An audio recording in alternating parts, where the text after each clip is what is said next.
Good morning, friends, and welcome to the United Lodge of Theosophists in Washington, D.C. We're one of many similar lodges throughout the world, all bound by one idea: service to humanity. The United Lodge of Theosophists was founded in 1909 by Robert Crosby for the purpose of redirecting the Theosophical movement back to the original teaching and writings of H.P. Blavatsky and William Q. Judge. The policy of every lodge is independent devotion to the cause of theosophy without identifying with any particular theosophical organization. This lodge acknowledges its loyalty to the cause of theosophy without, excuse me, this lodge acknowledges its loyalty to the great founders of the Theosophical movement and their message, man, know thyself. This lodge does not concern itself with dissension or differences of opinion. The work to be performed by the lodge is too absorbing and too noble for there to be any inclination or time for participation in distractions and side issues. The work that must be performed by every lodge is the dissemination of the fundamental principles of the philosophy of theosophy and the demonstration of those principles through the practices of its members. Thus, theosophists must not only have knowledge of the principles, but also must diligently work to put those principles into practice. There cannot be one without the other. There must be both knowledge of the principles and constant practice. Engaging in this work brings about a truer realization of self and a profounder conviction of universal brotherhood. It also develops in the associates a spiritual basis for working cooperatively together.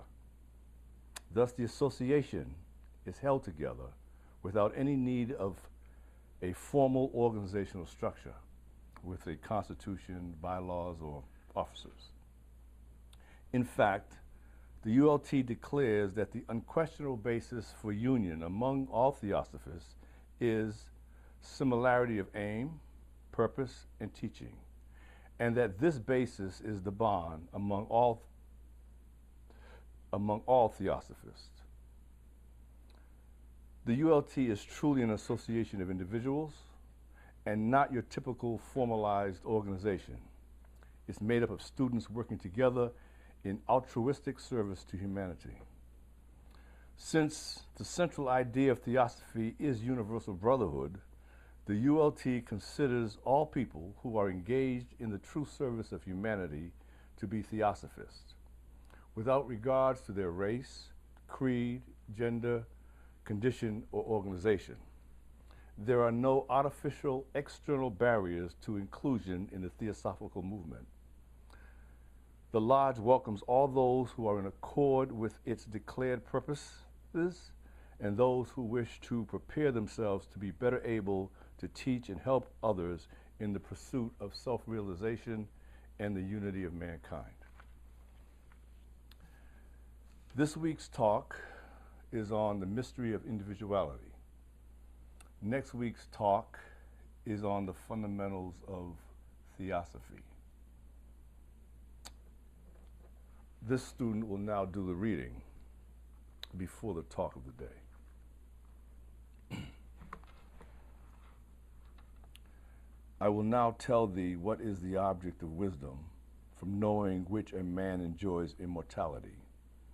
It is that which has no beginning, even the supreme Brahma, and of which it cannot be said that it is either being or non-being. It has hands and feet in all directions, eyes, heads, mouths, and ears in every direction. It is eminent in the world, possessing the vast whole. Itself without organs, it is reflected by all the senses and faculties. Unattached, yet supporting all. Without qualities, yet the witness of them all. It is within and without, all creatures animate and inanimate. It is inconceivable because of its subtlety, and although near, it is afar off. Although undivided, it appeareth as divided among creatures, and while it sustains existing things, it is also to be known as their destroyer and creator. It is the light of all lights. It is declared to be beyond all darkness, and it is wisdom itself, the object of wisdom, and that which is to be obtained by wisdom. In the hearts of all it ever presideth.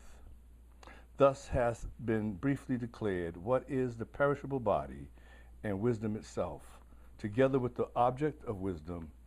He may devotee, who thus is truth conceived, who in truth conceiveth me, obtaineth my state.